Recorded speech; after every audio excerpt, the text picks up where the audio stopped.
जय श्री कृष्णा। राधे राधे। आज हम सुनेंगे कार्तिक मास महात्म्य के 9वें अध्याय की कथा। राजा पृथु नारद जी से कहते हैं कि हे नारद जी, आपने कार्तिक के मास के व्रत में जो तुलसी की जड़ में भगवान विष्णु का निवास बताकर उस स्थान की मिट्टी की पूजा करने की विधि बताई है, अतः मैं श्री तुलसी जी के महात्म्य को सुनना चाहता हूँ। तुलसी जी कहाँ और किस प्रकार उत्पन्न हुई, मुझे ये सब भी बताने की कृपा करें। नारद जी बोले, हे राजन, अब आप तुलसी जी की महत्ता और उनके जन्म का प्राचीन इतिहास ध्यान से सुनिए।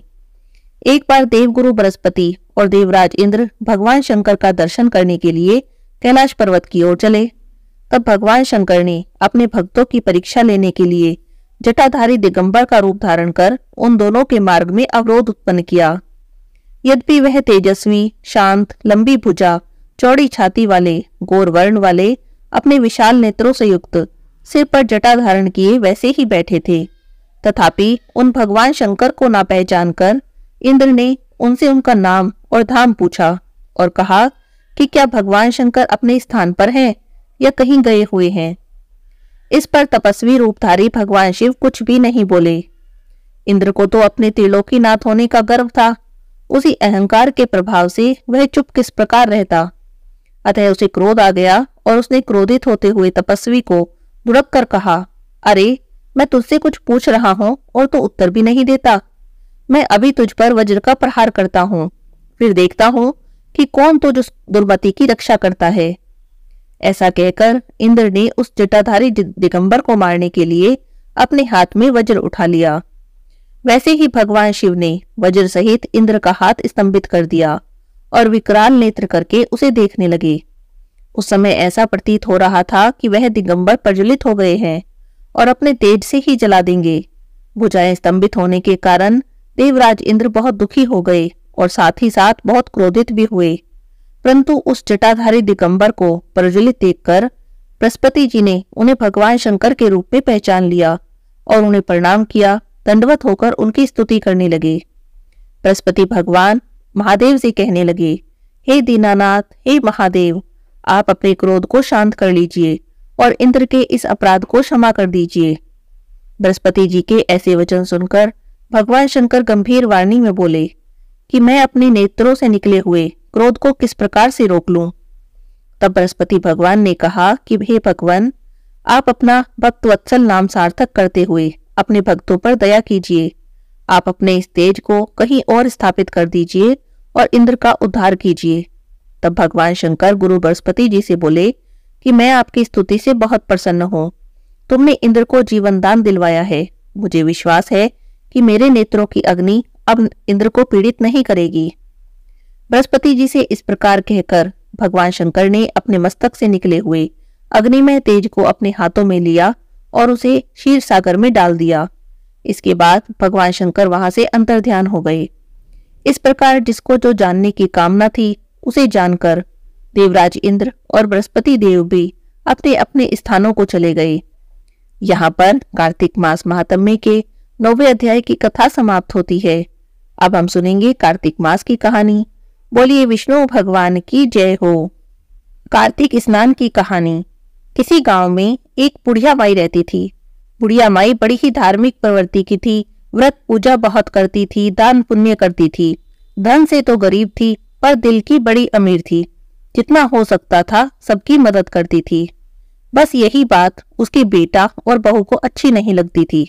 अपने पास तो रहने खाने को कुछ है नहीं, दूसरे की मदद करो। इसी बात से दोनों बेटा बहू उससे नाराज रहते थे। बुढ़िया माई कार्तिक के महीने में सुबह सवेरे उठकर स्नान करती और भगवान की पूजा करती। आया कार्तिक का महीना तो बुढ़िया माई रोज सुबह तारों की छांव में उठने लगी, भगवान की पूजा करने लगी, कार्तिक का स्नान करने लगी। कार्तिक का स्नान करती, कार्तिक की कहानियां पढ़ती, तुलसी माता की पूजा करती। बस इसी बात पर बेटा बहू उससे चिढ़ गए। एक दिन बेटा अपनी माँ से बोला, माँ, सारी जिंदगी हो गए तुम्हें कार्तिक का स्नान करते हुए। सुबह सवेरे उठकर सबको परेशान करती हो, क्या मिलता है तुम्हें इस पूजा पाठ से। तब उसकी माँ बोली, बेटा, कार्तिक का स्नान करने से बड़ा पुण्य मिलता है। तब बेटे ने पूछा, माँ, तुम्हें क्या पुण्य मिला जो हर साल तुम कार्तिक का स्नान करती हो। तो माँ बोली, बेटा, मुझे तो बड़ा पुण्य मिला। मेरे पास तेरा जैसा बेटा है, ऐसी समझदार बहू है, खाने को 2 रोटी मिल जाती हैं, स्वस्थ शरीर है, और भला क्या चाहिए। तो बेटा बोला, माँ तुम भी कैसी बातें करती हो, ये भी भला कोई पुण्य हुआ। देखो तो जरा, ना हमारे पास धन है, ना तेरे पास पोता है, भला ऐसे पूजा पाठ का भी क्या फायदा जो भगवान ने तुझे एक पोता तक नहीं दिया। तो बेटे ने अपनी माँ को बड़े ताने मारे, तो कहने लगा कि ये सब बेकार की बातें हैं, अब से तुम पूजा पाठ बंद कर दो। अब बुढ़िया माई बेचारी कुछ नहीं बोली, चुप हो गई। रात को सो गई। सुबह उठी तो 2 जोड़ी कपड़े लेकर अपने घर से निकल पड़ी। मन ही मन में सोचने लगी कि कार्तिक के भगवान से मिलकर पूछूंगी कि मुझे मेरे कार्तिक के स्नान का फल कब मिलेगा। बेटा बहुत ताने मारते हैं। अपना घर छोड़ के निकल पड़ी। रास्ते में थोड़ी दूर पर चली थी कि एक कोढ़ी बैठा था। बुढ़िया माई को सुबह सवेरे अंधेरे में जल्दी जल्दी जाते देखकर उसने रोक लिया। पूछा, बुढ़िया माई कहाँ जा रही है, क्या हो गया। तो बुढ़िया माई बोली, भाई क्या बताऊं, बेटा बहुत ताने दे रहे हैं कि हर साल कार्तिक का स्नान करती हो, बता तुझे क्या पुण्य मिला। तो कार्तिक का स्नान बंद करने को कह रहे हैं। मैं भगवान को ढूंढने जा रही हूँ, भगवान मिलेंगे तो पूछूंगी कि कार्तिक के स्नान का फल कब मिलेगा। तो वो कोढ़ी बोला, बुढ़िया माई जब तुझे भगवान मिल जाए तो मेरे दुख का कारण भी पूछ लेना। तो बुढ़िया माई बोली, बता क्या पूछूं। तो कहने लगा कि उनसे पूछना कि मुझे यह कोढ़ किस पाप के कारण मिला है, ऐसा मैंने क्या कर दिया। तो बुढ़िया माई बोली, ठीक है बेटा पूछ लूंगी। उसने कार्तिक के देवता की जय बोली और आगे चल दी। थोड़ी दूर चली थी कि एक कुम्हार पति पत्नी अपने चबूतरे पर सिर पकड़े बैठे थे। बूढ़ी अम्मा को जाते देखकर कुम्हार ने रोक लिया। बोला, बुढ़िया माई कहाँ जा रही है। तो बुढ़िया माई ने उन्हें भी सारी बात बता दी कि भगवान को ढूंढने जा रही हूँ, उनसे मिलकर पूछूंगी कि कार्तिक के स्नान का फल कब दोगे। तो कुम्हार दंपत्ति बोले कि बुढ़िया माई तुझे भगवान मिल जाए तो हमारे दुख का निवारण भी पूछ लेना। हमारी आजीविका का एकमात्र साधन मिट्टी के दीपक और घड़े बनाना है, लेकिन पिछले कुछ समय से हमारे जो चाक है उस पर टूटे फूटे घड़े बनते हैं, और जो कुछ साबुत रह जाते हैं वो पकाते टाइम टूट जाते हैं। हमारे साथ ऐसा क्यों हो रहा है, हमने क्या पाप कर दिया। भगवान से हमारे दुख का कारण पूछ लेना और निवारण भी पूछ लेना। तो बुढ़िया माई बोली, हाँ भाई जरूर पूछ लूंगी, मेरा क्या जाता है। बुढ़िया माई ने विष्णु भगवान की जय बोली और आगे चल दी। चलते चलते बुढ़िया माई थक गई थी, धूप भी बहुत तेज थी। तो बुढ़िया माई ने अपने झोले में से कुछ फल निकाले और एक पेड़ के नीचे बैठकर खाने लगी। तभी पेड़ में से नाग नागिन का जोड़ा निकल के आया। तो नाग बुढ़िया माई से बोला कि मैं तुझे डसूंगा। तो बुढ़िया माई बोली कि मैं भगवान को ढूंढने जा रही हूँ, भगवान को ढूंढ लूं, उनसे अपने दुख का कारण पूछ लूं, तो फिर वापस आते समय मुझे डस लेना। तो नाग नागिन बोले कि बुढ़िया माई तुम भगवान को ढूंढने जा रही हो, भगवान मिले तो हमारे दुख का निवारण पूछ लेना। अगर तुम हमारे दुख का निवारण पूछ लोगी तो हम तुम्हें डसेंगे नहीं। तो बुढ़िया माई बोली, हाँ जरूर पूछूंगी, बताओ क्या पूछूं। तो नाग नागिन बोले, बुढ़िया माई भगवान से पूछना कि हमारे बच्चे पैदा होते ही क्यों मर जाते हैं, ऐसा हमने कौन सा पाप कर दिया कि हमारे बच्चे जिंदा नहीं रहते। तो बुढ़िया माई बोली कि हाँ ठीक है मैं पूछ लूंगी। बुढ़िया माई ने विष्णु भगवान की जय बोली और आगे चल दी।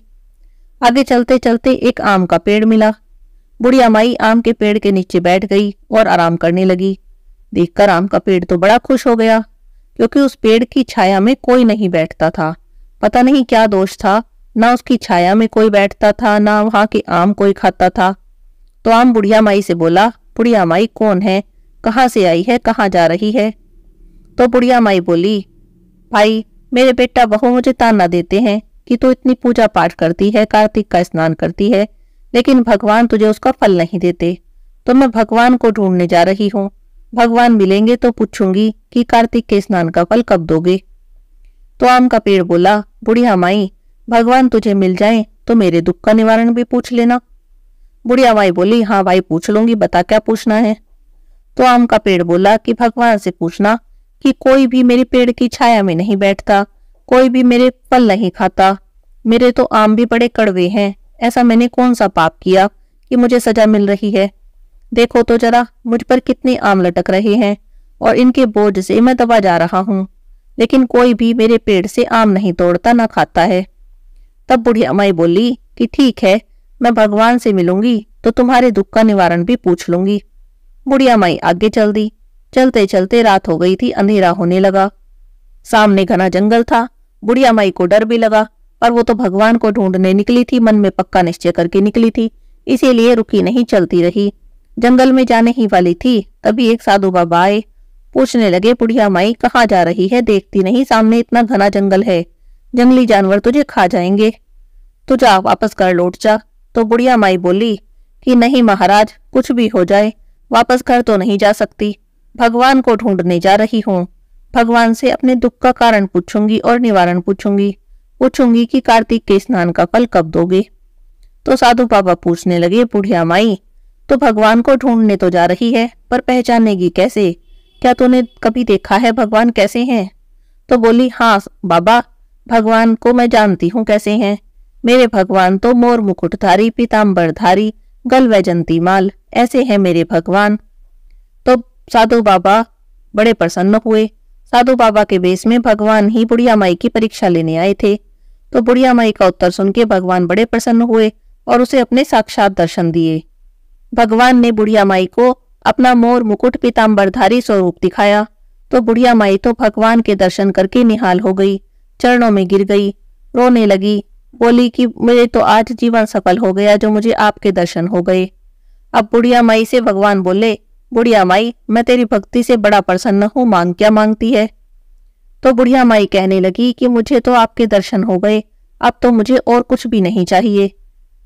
तभी बुढ़िया माई को अपने रास्ते में मिले सभी लोग याद आए कि उसे तो उनके दुखों का निवारण भी पूछना है।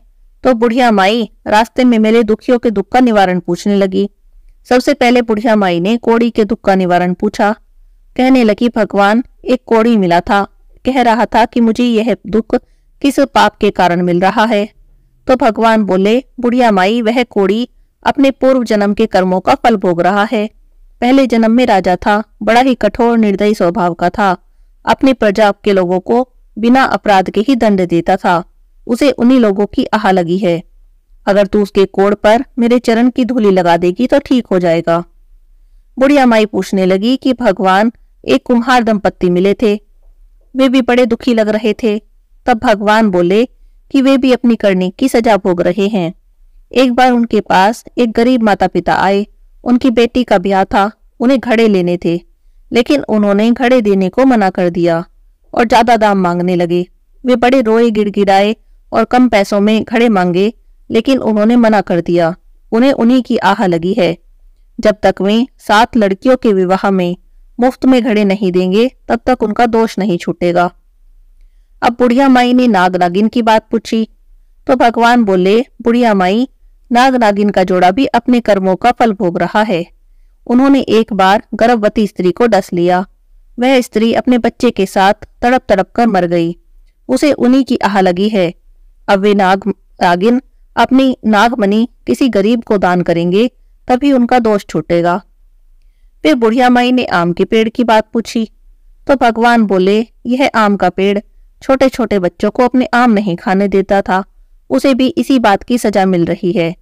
अगर तुम उसमें से एक आम तोड़कर खा लोगी तो उस पेड़ के सभी आम मीठे हो जाएंगे और उसका दोष छूट जाएगा। अब बुढ़िया माई ने भगवान को प्रणाम किया, भगवान अंतर्ध्यान हो गए। भगवान के जाते ही बुढ़िया माई ने भगवान के चरणों की धूली उठाई और अपने साड़ी के पल्लू में बांध ली। बुढ़िया माई वापस चल दी। लौटते समय सबसे पहले आम का पेड़ आया। आम का पेड़ तो बुढ़िया माई को देखते ही पूछने लगा, बुढ़िया माई क्या भगवान के दर्शन तुम्हें हुए और तुमने मेरे दुख का निवारण पूछा? तो बुढ़िया माई बोली, हाँ भाई, मुझे भगवान के दर्शन हो गए और तुम्हारे दुख का निवारण भी पूछ कर आई हूँ। उसके बाद बुढ़िया माई ने भगवान ने जो कुछ कहा था आम के पेड़ को बता दिया और तब एक आम उसने तोड़कर खाया तो सभी उसके जो फल थे, जितने भी आम लगे हुए थे, सारे मीठे हो गए। तो आम के पेड़ ने बुढ़िया माई को बड़ा धन्यवाद किया और कहा कि तुम इसमें से कुछ आम अपने घर तोड़ कर ले जाओ, इससे तुम्हारा कल्याण हो जाएगा। बुढ़िया माई ने थोड़े से आम तोड़ लिए, आगे चली। आगे चलने पर नाग नागिन मिले। नाग नागिन ने भी बुढ़िया माई से पूछा, बुढ़िया माई क्या तुम्हें भगवान के दर्शन हुए? तब बुढ़िया माई बोली, हाँ मुझे भगवान के दर्शन हुए और तुम्हारे दुख का निवारण भी पूछ कर आई हूँ। भगवान बोले हैं कि तुमने एक बार गर्भवती स्त्री को डसा था, उसी की आह लगी है, उसी का श्राप लगा है। यदि तुम अपनी नागमणि किसी गरीब को दान करोगे तब इस दोष से छूट जाओगे। तो नाग नागिन बोले, बुढ़िया माई, अब हम कहाँ गरीब ढूंढने जाएंगे, ये हमारी नागमणि तुम ही ले लो। लेकिन एक बात का ध्यान रखना, जिसके मन में लालच होता है नागमणि उसके पास रहती नहीं है, तुम कभी लालच मत करना। बुढ़िया माई नागमणि लेकर खुशी खुशी आगे चल दी। आगे चली तो कुम्हार दंपत्ति मिले, अभी भी सिर पकड़े बैठे थे। तो बुढ़िया माई बोली कि तुम अब परेशान मत हो, तुम्हारे दुख का निवारण पूछ कर आई हूं, लेकिन मैं बहुत थक गई हूं, क्या तुम मुझे कुछ पानी पिला दोगी? तब कुम्हार दंपत्ति ने बुढ़िया माई को बड़े प्रेम से बिठाया, पानी पिलाया। तब वह कहने लगी कि भगवान बोले हैं कि आपने एक बार एक गरीब माता पिता को उनकी लड़की की शादी के लिए घड़े नहीं दिए थे, तो उन्हीं की आह लगी है। यदि तुम 7 लड़कियों के विवाह में मुफ्त में घड़े दोगे तो इस दोष से छूट जाओगे। यह सुनकर कुम्हार दंपत्ति बुढ़िया माई के चरणों में गिर गए और अपने किए की क्षमा मांगने लगे। तब बोले कि भगवान ने जो कहा है हम जरूर करेंगे। बुढ़िया माई आगे चली तो कोड़ी बैठा पाया। बुढ़िया माई को देखते ही बोला, बुढ़िया माई तुम आ गई, क्या तुम्हें भगवान के दर्शन हुए? क्या तुमने मेरे दुख का निवारण पूछा? तो बुढ़िया माई बोली, हाँ भाई, भगवान के दर्शन भी हुए और तुम्हारे दुख का निवारण भी पूछ कर आई हूँ। भगवान बोले हैं कि तुम अपने पहले के जन्म के पापों को भोग रहे हो, तुम्हें तुम्हारे कर्मों की सजा मिल रही है। पहले के जन्म में तुम राजा थे और तुम अपनी प्रजा को बेकार में दंड देते थे, तुम्हें उन्हीं की आह लगी है। उसके बाद बुढ़िया माई ने भगवान के चरणों की धूली कोड़ी के शरीर पर लगा दी। जैसे ही भगवान की चरणों की धूली उसके शरीर पर लगी, उसका सारा कोढ़ ठीक हो गया। चलते चलते बुढ़िया माई अपने घर आ गई। घर आके देखा तो बेटा बहू दरवाजे पर खड़े थे। आते ही बोले, माँ तुम कहाँ चली गई थी? तुम्हें हमारी बात का इतना बुरा लग गया कि तुम घर छोड़कर चली गई? तो बोली, ना बेटा, मैं तो भगवान को ढूंढने गई थी, पूछने गई थी कि मेरे कार्तिक का स्नान का फल कब दोगे। तो बेटा बहू बोले, क्या भगवान मिले? तो बोली, हाँ भगवान मिले थे। तो बेटा बहू ने पूछा, तो तुमने क्या मांगा? तो बोली, बेटा मैंने तो कुछ नहीं मांगा, मैंने कहा भगवान तुमने दर्शन दे दिए, बस मेरा जीवन सफल हो गया। अब बेटा बहू फिर चिढ़ गए कि भगवान मिले, लेकिन माँ ने तो कुछ भी नहीं मांगा, खाली हाथ आ गई। अंदर चले गए। अब बुढ़िया माई दुखी मन से बेचारी अपने घर के अंदर गई। भगवान के चरणों की धूली जो लाई थी उसे एक लोटे के पानी में मिलाया और सारे घर में छींटा मार दिया और थोड़ी सी धूली अपने बेटे बहू के माथे पे लगा दी। रात को सारे सो गए, बड़े दुखी मन से सोए, कोई किसी से बोल नहीं रहा था। रात को सब सो गए। सुबह उठ के देखे तो सारा घर जगमग हो रहा है और घर में धन अनधन के भंडार लगे पड़े हैं। जो छोटी सी झोपड़ी थी वो बड़ा महल बन गई है। तो बेटा बहू देख के हैरान, बोले ये क्या है? तो भागे भागे गए अपनी माँ के पास, बोली ये क्या है? तो माँ ने कहा कि बेटा भगवान के चरणों की धूली लाई थी, उसी का छिंटा सारे घर में मारा था, भगवान की दया हुई है, कार्तिक के भगवान हमारे पे टूटे हैं। तो बेटा बहू कहने लगे कि कार्तिक के स्नान का तो बड़ा फल होता है। तो बुढ़िया माई बोली, हाँ मैं ना कहती थी कार्तिक के स्नान का बड़ा फल होता है। उसके बाद बुढ़िया माई ने अपने साथ जो आम लाई थी बहू को खाने को दिए। अब जैसे ही बहू ने आम खाया उसके तो गर्भ रह गया। अब बुढ़िया माई तो कार्तिक के भगवान का बार बार धन्यवाद करने लगी, हे भगवान, आप जैसे आपने मुझ पर कृपा की वैसे ही कार्तिक का स्नान करने वाले सब पर कृपा करना, सबके कार्तिक का स्नान का फल देना, सबकी मनोकामना पूरी करना, जैसे जिसके मन में कामना हो उनको सबको पूरी करना, कहते सुनते हुंकारा भरते सबकी इच्छाएं पूरी करना। बोलिए कार्तिक के देवता की जय हो, विष्णु भगवान की जय हो। कार्तिक मास के रविवार की कहानी। एक बुढ़िया माई थी, रविवार की व्रत करती थी। उसके गोबर का नियम था, गोबर से चूल्हा लीपती तब ही रोटी बनाकर खाती। उसकी पड़ोसन के पास गाय थी, उसकी यहाँ से गोबर ले आती। एक दिन पड़ोसन ने ईर्ष्या के मारे गाय अंदर बांध ली। बुढ़िया माई को उस दिन गोबर नहीं मिला, ना उसने गोबर मिला, ना उसने चूल्हा लिपा और ना ही बनाया ना खाया, ऐसे ही भूखी पड़ी रही। सपने में सूर्य नारायण भगवान आए और पूछा, बुढ़िया माई भूखी क्यों पड़ी है? तब बुढ़िया माई बोली कि मेरे गोबर का नियम है, चूल्हा गोबर से लीप के तभी रोटी बनाती हूँ और तभी भोग लगा के खाती हूँ। मुझे आज ना गोबर मिला, ना मैंने लीपा और ना खाया। तब भगवान सूर्य नारायण सोचने लगे कि अगर बुढ़िया माई भूखी पड़ी रही तो पड़े पड़े मर जाएगी, मेरे दोष लगेगा। तब सूर्य नारायण बोले कि बुढ़िया माई बाहर निकल के देख, तेरी गोरी गाय और बछड़ा बंधे हैं। गाय ने एक लड़ी सोने की करी, एक गोबर की करी। पड़ोसन ने देख लिया, सोने की लड़ी को पड़ोसन ने उठा लिया, गोबर की लड़ी बुढ़िया ले आई। उसने चूल्हा लीप पोत के रोटी बनाई, भोग लगाया और खा ली। अब वो रोज ऐसे ही करने लगी। सूर्य नारायण भगवान सोचने लगे कि मैंने बुढ़िया माई को धन दिया, लेकिन बुढ़िया माई को तो लेना ही नहीं आया। अब सूरज भगवान ने अपनी माया फैला दी और आंधी मेघ बरसा दिए। बुढ़िया माई ने देखा तेज आंधी चल रही है, बारिश हो रही है, तब उसने गाय अंदर बांध ली। अब जब गाय ने एक सोने की लड़ी की, एक गोबर की पोथी की, तब बुढ़िया माई को पता चला। तब उसने सोने की लड़ी भी घर में रख ली और गोबर से चूल्हा लीप के रोटी बना के खा ली। अब पड़ोसन को उस दिन सोना नहीं मिला तो उसे बड़ा गुस्सा आया। उसने राजा से शिकायत कर दी कि बुढ़िया की गऊ तो सोना हकती है, ऐसी गऊ तो राजा महाराजा के होनी चाहिए। राजा ने नौकर भेज के गाय अपने घर मंगा ली। राजा बोला कि गलीचे बिछा दो, गऊ तो सोना हगेगी। गाय ने सारा घर गोबर से भर दिया। राजा ने बुढ़िया माई बुलवाई और पूछने लगे कि तुम्हारे घर पर तो सोना हगे, हमारा गोबर से भर दिया। तब वह कहने लगी कि महाराज जी, मेरे तो गोबर का नियम है, गोबर से चूल्हा लीप के खाना बना के खाती हूँ। एक दिन गोबर नहीं मिला तो भूखी पड़ी रही और सो गई। सपने में सूरज नारायण दिखे और उन्होंने कहा कि बुढ़िया माई भूखी क्यों पड़ी है। तब मैंने उन्हें बताया कि आज मुझे गोबर नहीं मिला। तब उन्होंने कहा कि बाहर जाके देखो। मैंने जाके देखा तो गाय बछड़ा बंधे थे। अब गाय एक सोने की लड़ी करे, एक गोबर की। पड़ोसन सोने की ले जाती और गोबर की मैं ले आती। एक दिन आंधी तूफान आए तो मैंने गाय अंदर बांध ली। तब जाके मुझे पता चला कि एक सोने की लड़ी और एक गोबर की पोथी करती है। पड़ोसन को उस दिन सोना नहीं मिला तो आपसे चुगली कर दी, मुझे तो सूरज नारायण भगवान ने दी है। तब राजा ने बुढ़िया माई को गाय भी दी और पुरस्कार भी दिया, बहुत सारा धन दिया। पड़ोसन को दंड दिया, जैसे बुढ़िया माई को आए वैसे सबको आना, कहते सुनते हुंकारा भरते को। बोलो सूरज नारायण भगवान की जय हो। तुलसी माता की आरती।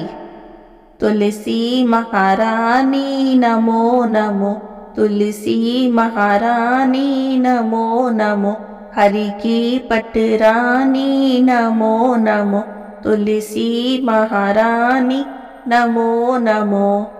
धन तुलसी पूर्ण तप कीनो, शालिग्राम बनी पटरानी नमो नमो, तुलसी महारानी नमो नमो।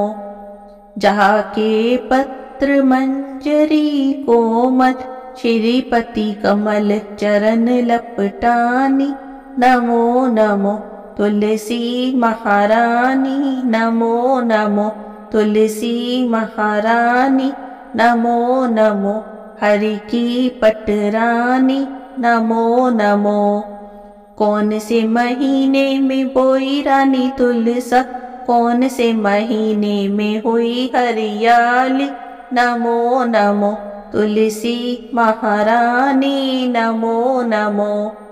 कौन से महीने में हुई तेरी पूजा, कौन से महीने में हुई पटरानी नमो नमो, तुलसी महारानी नमो नमो। आषाढ़ मास में बोई रानी तुलसा, सावन मास में हुई हरियाली नमो नमो, तुलसी महारानी नमो नमो। कार्तिक मास में हुई तेरी पूजा, मंगसिर मास में हुई पटरानी नमो नमो, तुलसी महारानी नमो नमो। धूप दीप नैवेद्य आरती, पुष्पन की वर्षा बरसानी नमो नमो, तुलसी महारानी नमो नमो। 56 भोग 3600 व्यंजन, बिन तुलसी हरि एक न मानी नमो नमो, तुलसी महारानी नमो नमो। जो कोई तुलसा जी को सवेरे गाए, श्री कृष्ण के दर्शन पाए। नमो नमो तुलसी महारानी, नमो नमो।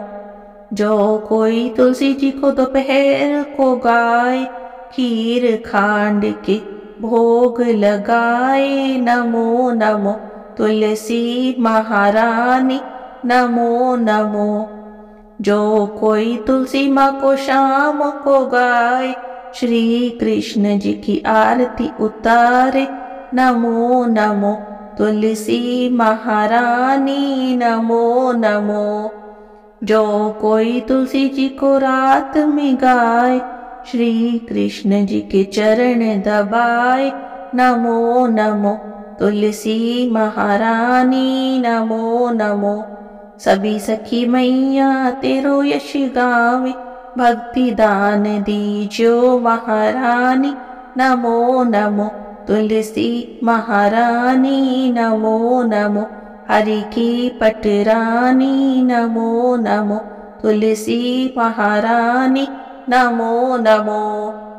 बोलिए तुलसी माता की जय हो, विष्णु भगवान की जय हो, लक्ष्मी माता की जय हो।